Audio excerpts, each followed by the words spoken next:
Chers amis internautes, chers fidèles téléspectateurs de Prime TV, bonjour et bienvenue sur cette émission.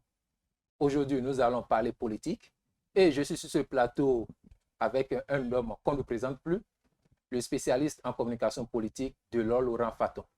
Monsieur Delors Laurent Faton, bonjour. Bonjour, monsieur le journaliste, et bonjour, chers internautes. J'espère que vous portez à merveille. Je suis bien là. Super. Arrivé au pouvoir le 6 avril 2016 et réélu en 2021, le président Patrice Athanase Guillaume Talon quittera le pouvoir ou bien finira ses 2 mandats constitutionnels en 2026.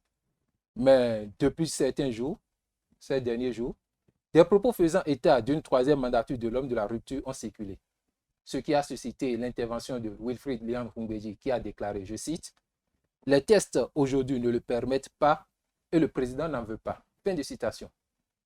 Monsieur Delors Laurent Faton, que pensez-vous d'un éventuel 3e mandat du président Patrice Talon? Merci. Vous savez, il ne faut pas s'attarder sur la personne de Patrice Talon. Il faut considérer un phénomène dans son ensemble. En 2004, Fred Renou et certains dans le temps ont appelé à un 3e mandat du général Mathieu Kérékou.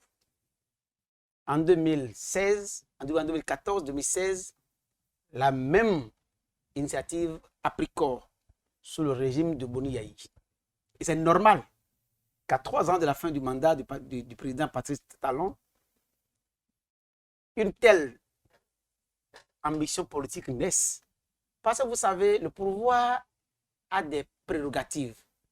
Le pouvoir a des intérêts grands et intéressants, si je peux me répéter, qui poussent ceux qui sont à côté du pouvoir à vouloir rester éternellement. Parce qu'on ne sait pas celui qui viendra, la part qui sera réservée à chacun. Alors ceux qui sont aujourd'hui déjà autour d'un président, avec tous les privilèges qu'ils ont, se disent, pourquoi pas rester là tout le temps? Parce qu'au moins on sait que lui, il nous garantit notre pain, nos privilèges. Ça fait qu'à chaque fois que le mandat doit prendre fin, il y a comme une psychose qui s'empare de ceux qui bénéficient du pouvoir, qui ont tendance à demander à ce qu'il y ait un 3e mandat. Ça veut dire que le débat qui a commencé avec le bâtonnier Jacques Migan, c'est lui qui a ouvert le débat. Jacques Migan est un débat normal et un débat aussi politique. Parce que nous sommes dans l'espace politique et en politique, c'est les rapports de force. Ceux qui le disent, s'ils arrivent à avoir le dessus des rapports de force, ils peuvent faire passer leur ambition. Parce qu'en 2004-2005, quand les gens ont commencé par susurrer l'ambition, il y a eu automatiquement une force d'opposition qui a barré la voie complètement à cette ambition. Et l'homme s'est replié. Sous Boni Yayi, ce fut pareil. Alors, sous Patrice Talon, il faut poser la question sous 2 angles. Est-ce que constitutionnellement, c'est possible? Aujourd'hui, non. Est-ce que politiquement, c'est possible? Oui. Politiquement, le chef de l'État, Patrice Talon, a tous les pouvoirs, a toute la capacité qu'il faut pour modifier la Constitution et intégrer ce qu'il veut. Parce que sa majorité, la majorité des députés du BR et de l'UP Le Renouveau, est suffisante pour réviser une Constitution et ouvrir la voie à un 3e mandat. Ça veut dire qu'on peut le faire. Mais en l'état, selon les tests, ce n'est pas possible sur le plan constitutionnel. Mais politiquement, s'il arrive que les rapports de force changent, parce que les rapports de force, c'est autant au Parlement qu'au sein de la population. Si on voit que quand on lance le coup d'essai, parce que si vous toujours se méfiez des hommes politiques, on lance souvent des débats pour susciter l'attention et tirer les conclusions qu'il faut. Si on voit que c'est possible politiquement, on peut foncer. Et quand on fonce, ça marche, ça marche. Nous sommes en démocratie et le débat de limitation des mandats partout en Afrique a causé toujours problème. Revenons sur Wilfrid Léon Ngoumbédji, sur sa déclaration, je cite, « Les tests aujourd'hui ne le permettent pas et le président n'en veut pas ». Pour vous, est-ce une parole d'évangile ou une parole de circonstance? C'est un parole du gouvernement, il parle au nom du gouvernement, il parle de manière institutionnelle. Il est là en tant que parole d'un gouvernement qui a un instant T, parce qu'il a dit aujourd'hui. Voilà. Ce mot, ce petit mot aujourd'hui est déterminant. Donc, et si demain, ça changeait, il dirait qu'il a dit aujourd'hui. Ça veut dire que moi, ce n'est pas une question de position à prendre, c'est une question de réalisme politique. Si les acteurs en jeu pensent que c'est l'urgence à faire, ils pourront le faire si les rapports de force sont en leur faveur. Et si les autres qui pensent qu'ils peuvent limiter le mandat sont en rapport de force, ils vont l'empêcher. Mais que personne ne se leurre et qu'on ne croit. En politique, il faut croire à personne. En politique. Ah bon? Non, en politique, si vous croyez à quelqu'un, c'est que vous êtes naïf. En politique, tout est mutation. La parole d'aujourd'hui peut devenir la parole peut changer complètement demain. Parce que les réalités auront changé. Les réalités de 2023 de mars ne peuvent pas être les mêmes. Faisons et mettons une hypothèse banale. Tous ceux qui ont envie de devenir chef de candidat, on finit par retrouver dans un moment ce qui n'est pas la carrure qu'il faut pour remporter l'élection en 2026. Et qu'en face d'eux, il y a une autre alternative qui est plus crédible et plus forte. Et que dans l'impasse, vous voulez qu'ils fassent quoi? Dans l'impasse, il y a une solution à trouver et que c'est de faire revenir Patrice Talon. Ils vont d'abord essayer. Ce n'est que face à la force, face à la proposition alternative en force, qui peut s'arrêter. Mais si tu vois qu'il n'y a rien, comme le disent les Ivoiriens, qui c'est du maïs en face, il va foncer. Concernant la question de la limitation du mandat ou pas, qu'est-ce qui a lieu de faire?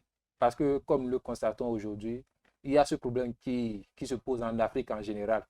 Je ne vais pas prendre l'exemple du Gabon, qui aujourd'hui n'a plus son mandat limité. Qu'est-ce qui a réellement lieu de faire? Vous savez, quand Ouattara avait commencé par vouloir finir avec la limitation de mandat, la polémique a enflé. Mais avant, il y avait Ouad de l'autre côté. Mais nous avons des exemples sur le continent.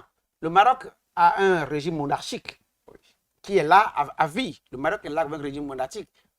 Obiang Nguema, en Guinée équatoriale, a un mandat illimité. Il revient tout le temps. Sassou Nguesso de l'autre côté est toujours là, il revient fort. Il vient de faire il y a 14 ans, mais 15 ans au pouvoir et il ne veut pas partir. C'est une question culturelle.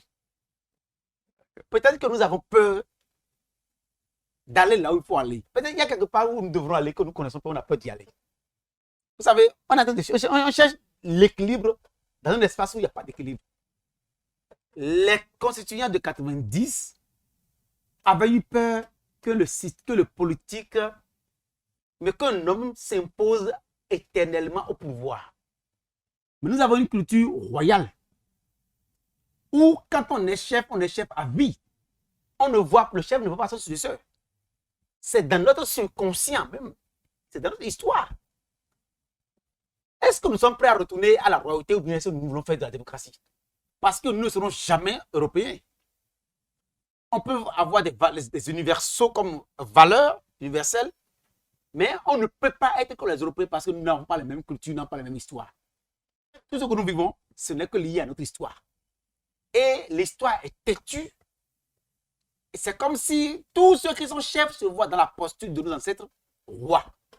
Et ils n'ont pas l'ambition de quitter l'espace parce que le roi ne voit pas son successeur.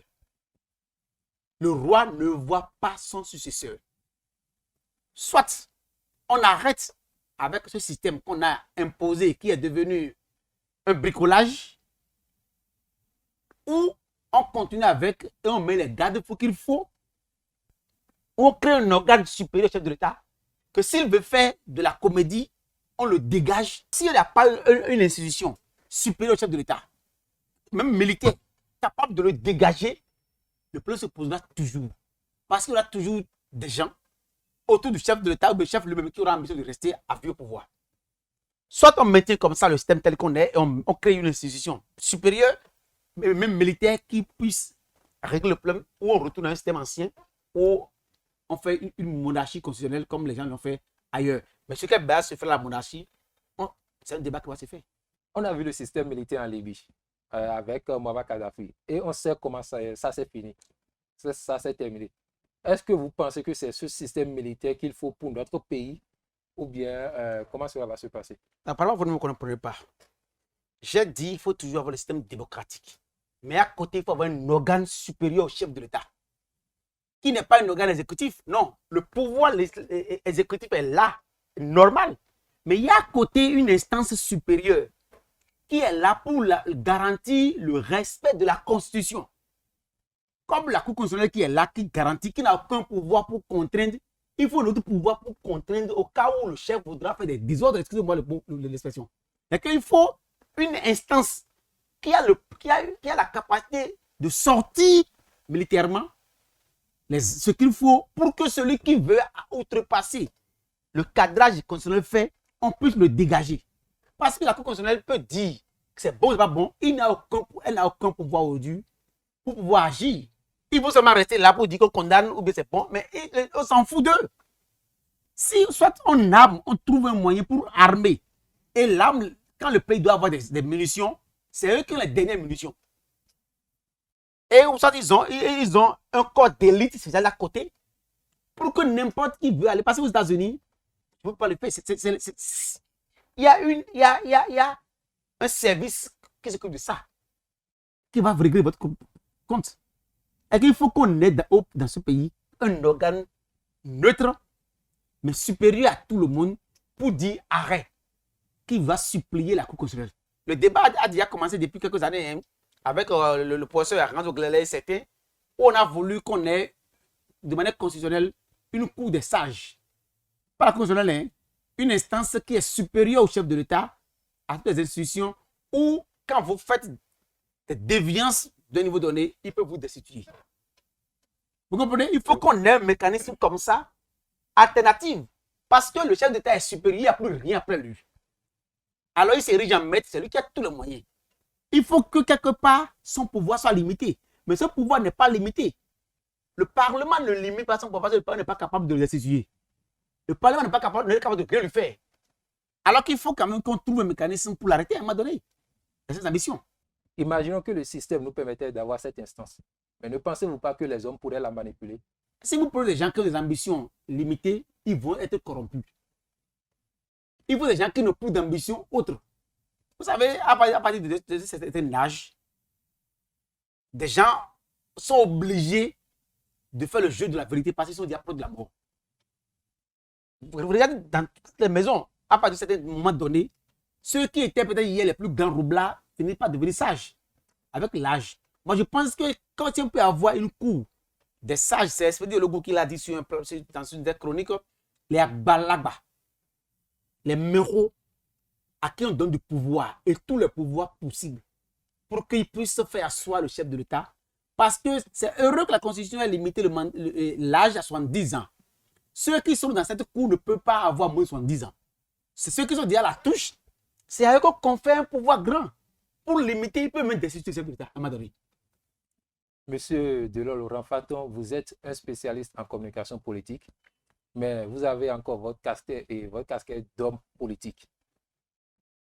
À l'heure où nous sommes, il y a 3 grands blocs qui animent la vie politique au Bénin aujourd'hui. Il y a le bloc républicain, l'Union progressiste, le Renouveau et le Parti Les Démocrates. Est-ce que l'homme politique Delors Laurent Faton est de la mouvance ou bien de l'opposition? Je ne veux pas imposer ce sujet, ce n'est pas toutes les questions qu'on répond. Depuis quelque temps, j'ai pris un recul.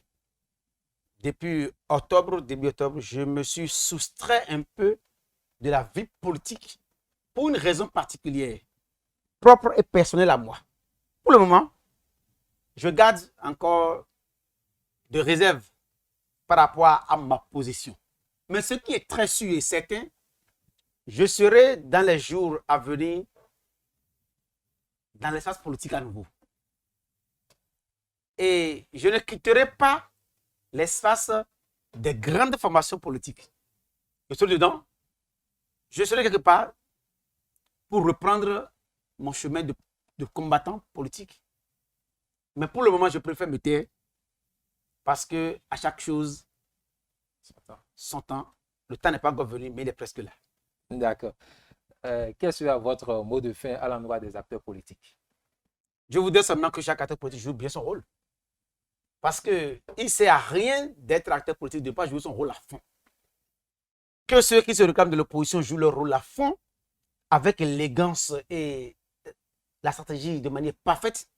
Que ceux qui sont de la mouvance utilisent ce que le pouvoir leur donne comme prérogative et privilège pour faire la politique de manière saine et sereine, pour qu'on revive l'ambiance politique qu'on revivait dans les années 90, afin que les jeunes et les populations de manière générale soient fiers de leurs acteurs politiques.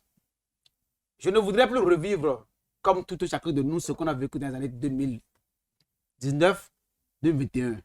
Il faut que la politique retrouve sa vitalité et sa joie.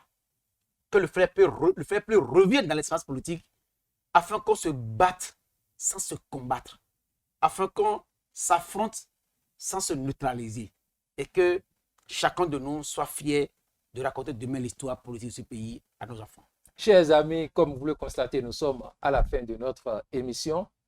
Selon le spécialiste en communication politique Delors Laurent Faton, le président Patrice Talon, en tant que lui-même, ne pensera pas revenir pour une troisième fois. Mais en tant que système, on ne pourra rien dire pour le moment. Tout peut arriver. Merci d'avoir été des nôtres et prenons le rendez-vous pour d'autres émissions.